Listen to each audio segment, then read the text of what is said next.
Hello everyone. In last lecture of biology, we was completed the sixth phylum from kingdom Animalia.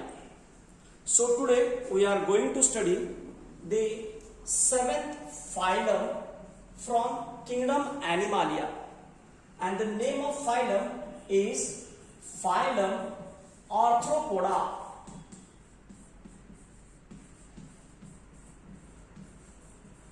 Phylum name is Arthropoda.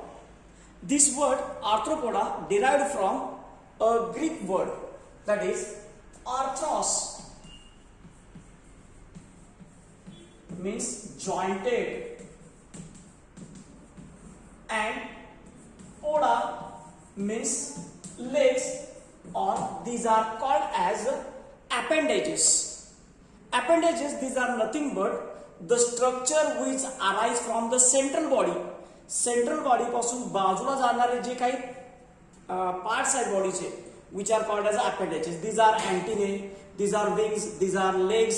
So here in this phylum Arthropoda, there are the legs or appendages. These are jointed.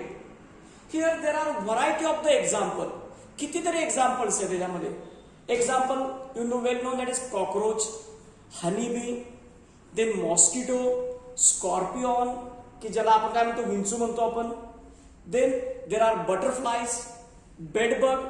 These are the variety of the examples from this phylum Arthropoda. Then we study the general features. We study general features of this phylum Arthropoda. आपण आता phylum Arthropodaच्या general characteristics बघणार आहे, general feature study करणार आहोत.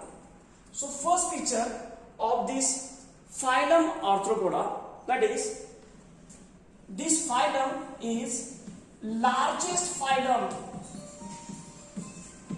from kingdom Animalia. तर kingdom Animalia मधला हा सगळ्यात मोठा फायलम आहे. मोठा phylum in the that is the presence of large number of species. की या ठिकाणी स्पेसिस भरपूर आहेत, वेगवेगळ्या प्रकारचे स्पेसिस आहेत, म्हणून त्याला काय म्हणतो आपण, लार्ज नंबर स्पेसिस आहेत. So this phylum Arthropoda, it is the largest phylum from kingdom Animalia. Kingdom Animalia मधला हा सगळ्यात मोठा फायलम आहे. Second, the Arthropoda shows presence of jointed appendages.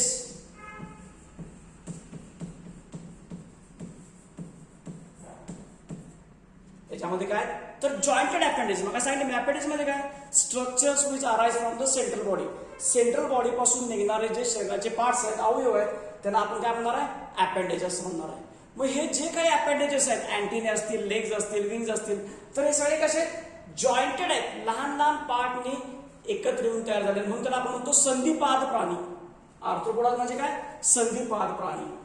Number 3, these are omnipresent. These are omnipresent. Omnipresent म्हणजे काय, हे जे phylum arthropoda मधले जे ॲनिमल्स आहेत, प्रेझेंट ऑल ओव्हर, सर्वत्र सापडणार आहेत. They are living in water, they are living on the land, they are aerial, they are parasitic.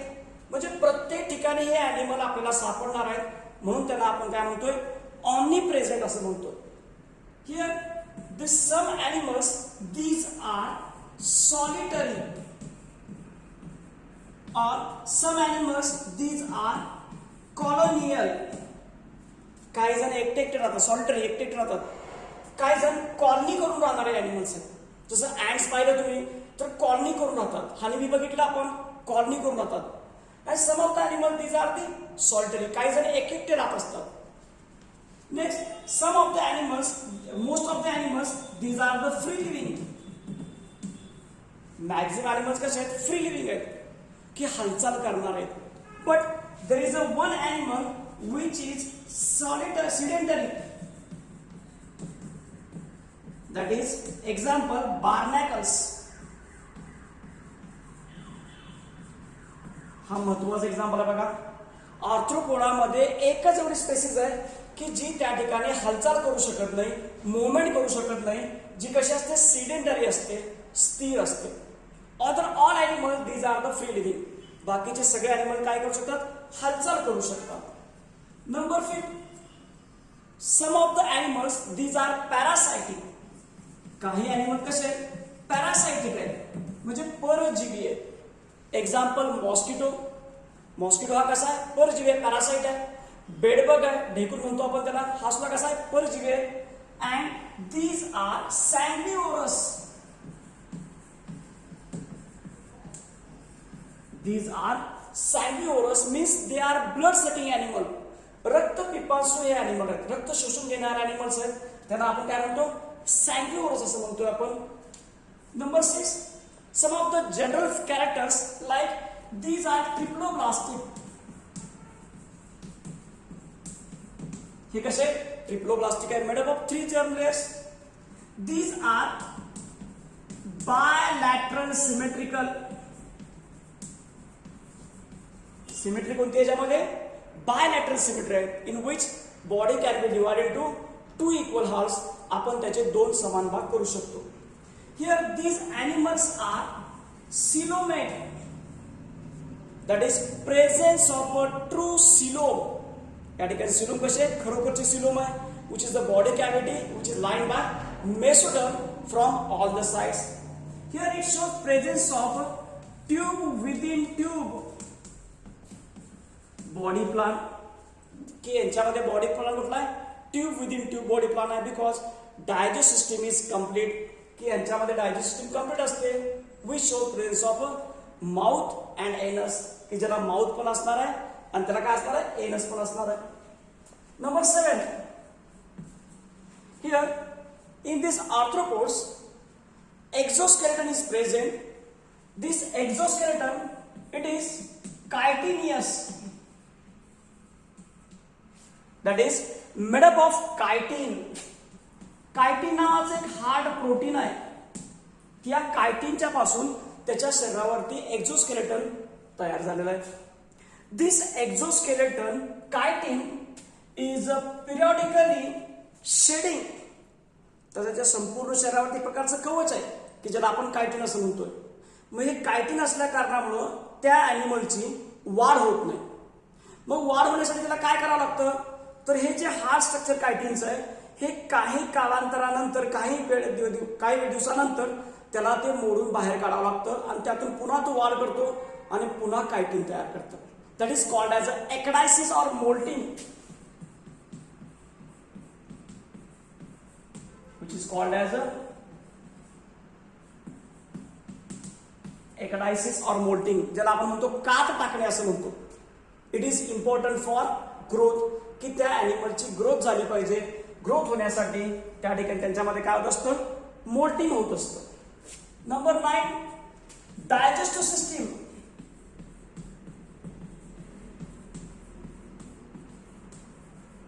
Digest system is complete.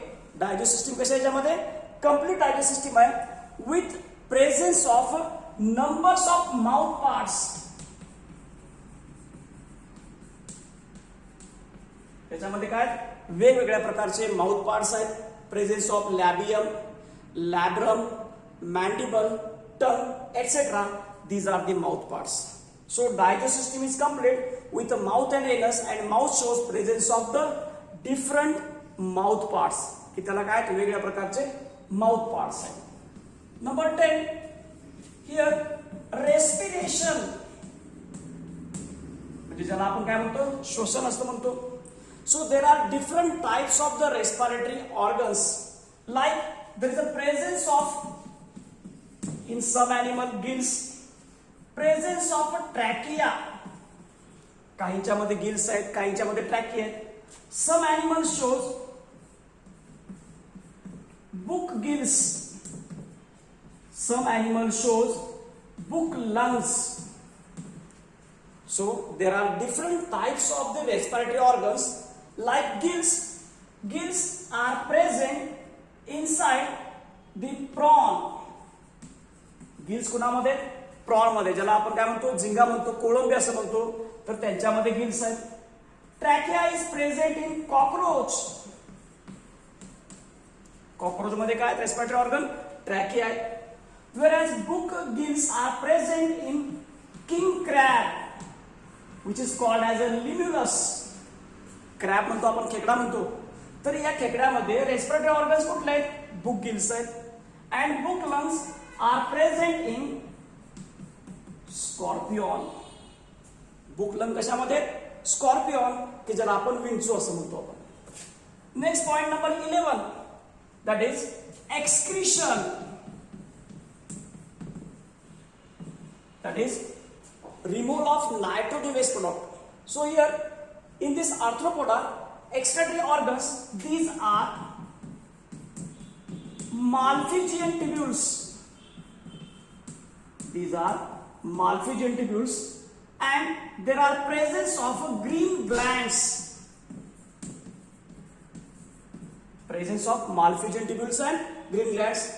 The Malpighian tubules are present in cockroach, whereas these green glands are present in the aquatic animals like prawn. So there is a presence of a green gland in a prawn. Next, number 12.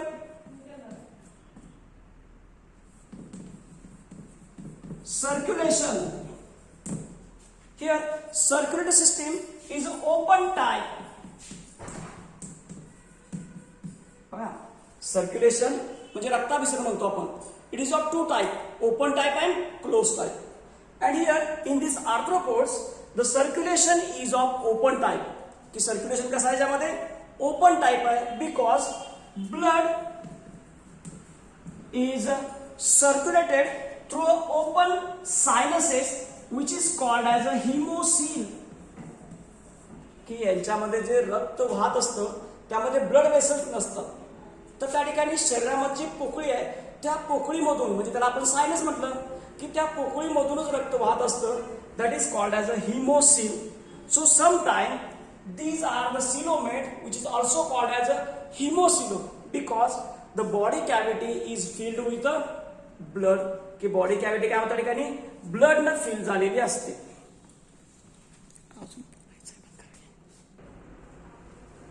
Next point number 13. Here nervous system.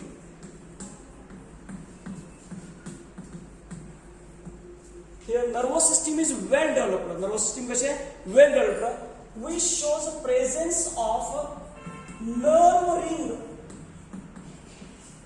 and ventral nerve cord.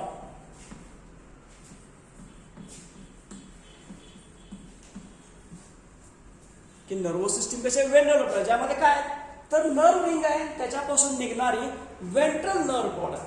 आपण मागच्या सांगितलं मला मी की जे chordates आहेत त्यांच्यामध्ये nervous system पाठीमागे आपलं ब्रेन आहे, त्यानंतर स्पायनल कॉर्ड आहे.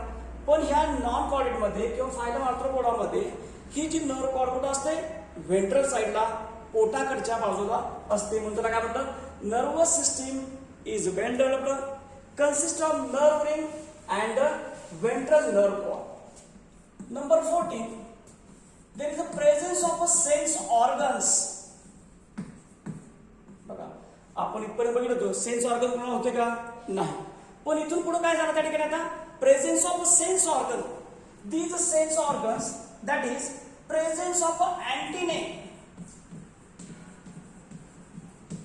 And eyes. की ना अँटिना आहे त्याला आपण स्पृशा म्हणतो. दीज आर टॅक्टाईल ऑर्गन्स की स्पर्श ज्ञान होतं ना अँटिने. कॉक्रोचचे माहिती आपला अँटिने असतात लांब लचक, ते टॅक्टाईल फंक्शन्स आहेत. Whereas there is a presence of eyes की यांच्यामध्ये डोळे आहेत. In some animal the eyes are simple and in some arthropods eyes are compound. Simple eyes म्हणजे काय की ज्यांच्या एका डोळ्यामध्ये एकच लेन्स असते त्याला आपण सिंपल आय असं म्हणतो. पण काही अॅनिमल्स आहेत, काही आर्थ्रोपोड असे आहेत, जसं कॉक्रोच एक्झाम्पल आहे, हनीबी एक्झाम्पल आहे, की ज्याच्या एका आईज मध्ये, एका डोळ्यामध्ये असंख्य लेन्स असतात, एकापेक्षा जास्त लेन्स असतात. त्याला आपण काय म्हणतोय? कंपाऊंड आईज असं म्हणतो. These lens are like hexagonal facets. असे मधमाशाच्या पोळ्यासारखे त्यांच्यामध्ये लहान लहान रिंग असतात, लेन्स असतात. This lens are called as a ommatidia. याला आपण काय म्हणतोय? ओमॅटिडिया असं म्हणतोय. So these are the compound eyes. Number 15, here sexes are separate. यांच्यामध्ये मेल अँड फिमेल काय असतात, वेगवेगळे असतात, म्हणून त्याला काय म्हटलं आपण, sexes are separate. Here these sexes are separate but they show the presence of a sexual dimorphism. Sexual dimorphism. आता सेक्शुअल डायमॉर्फिझम म्हणजे काय, one can identify male and female by observing external characters. आपण असं बाहेरून बघून सांगू शकतो की यातला मेल कुठला आहे आणि फिमेल कुठला आहे. त्याला आपण काय म्हणणार आहे, सेक्शुअल डायमॉर्फिझम. त्याला आपण काय म्हणणार आहे, sexual dimorphism. And here sexes are separate, male and female.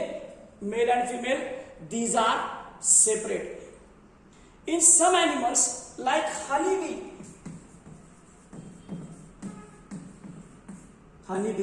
and bugs, there is a reproduction in which some of the casts are formed by parthenogenesis.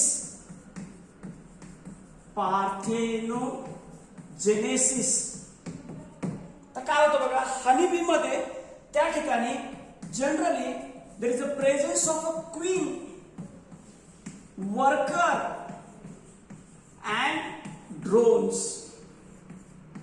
These are called as a polymorphism. त्याला काय म्हणायचं, polymorphism. की या ठिकाणी फक्त mail and female नाही, तर male female शिवाय आणखीन वेगळ्या प्रकारचे त्यामध्ये आहेत. So that is a queen, worker and drones. And here these drones are formed by unfertilized eggs. की यामध्ये क्रोमोझोमची संख्या ही डिप्लॉइड असते, इथं क्रोमोझोम संख्या डिप्लॉइड असते, कारण मेल अँड फिमेल गॅमेट काय झाले, युनियन झालेलं आहे. But here drones are form from unfertilized eggs, that is called as a parthenogenesis. की त्याला आपण काय म्हणतोय, पार्थेनोजेनेसिस. कारण या ठिकाणी मेल फिमेल शिवाय आणखीन एक त्या ठिकाणी प्रकार आहे, ज्याला आपण या ठिकाणी काय म्हणतोय, हनीबी मध्ये ड्रोस असं म्हणतोय, which are form from unfertilized eggs and that process of reproduction is called as a parthenogenesis. की ज्याला आपण काय म्हणणार आहे, पार्थेनोजेनेसिस असं म्हणणार आहे. Number 18,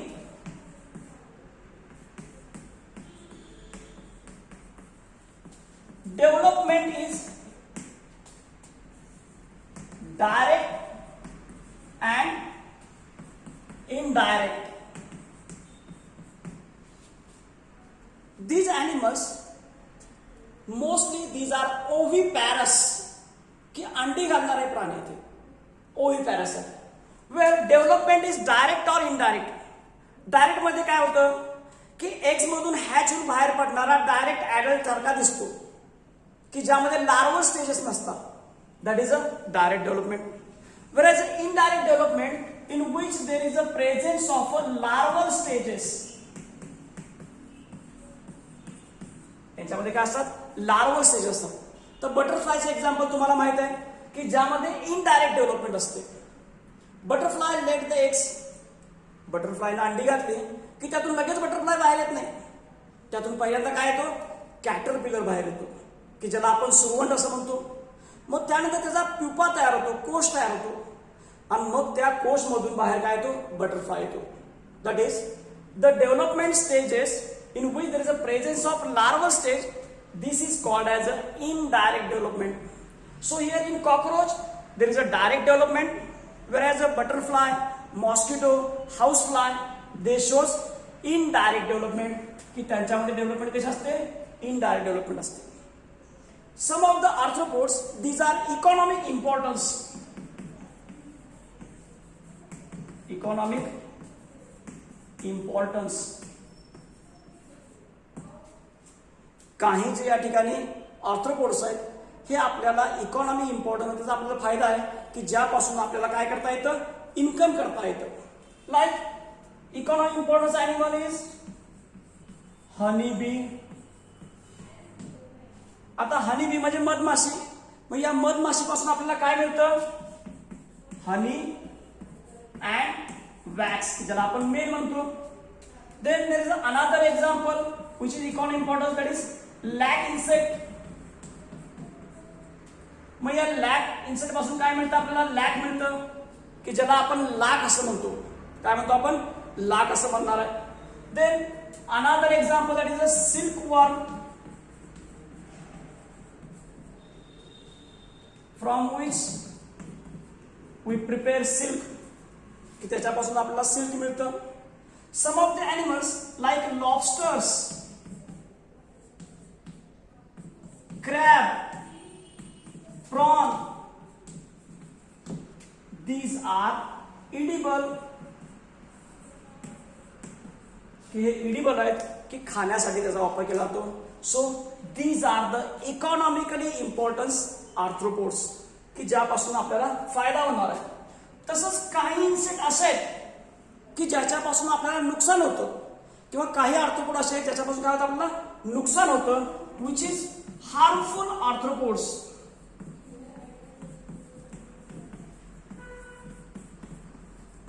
Harmful arthropods. The major harmful arthropods, it is mosquito, in which female mosquito मध्ये सुद्धा कुठला? फिमेल मॉस्किटो, की ज्याला आपण मादी असं म्हणतो, female mosquito. This female mosquito carriers of different disease causing pathogens like malaria, dengue, की मलेरिया होणारे, डेंग्यू होणारे जे त्या ठिकाणी पॅथोजेन्स आहेत like plasmodium, these are carried through mosquito. हे मॉस्किटो काय करतात? कॅरी करतात एकाच्या शरीरामधून दुसऱ्या शरीरामध्ये, म्हणून त्याला काय म्हणलं आपण? Harmful arthropods. Another example that is locust. Locust त्याला आपण टोळ असं म्हणतो.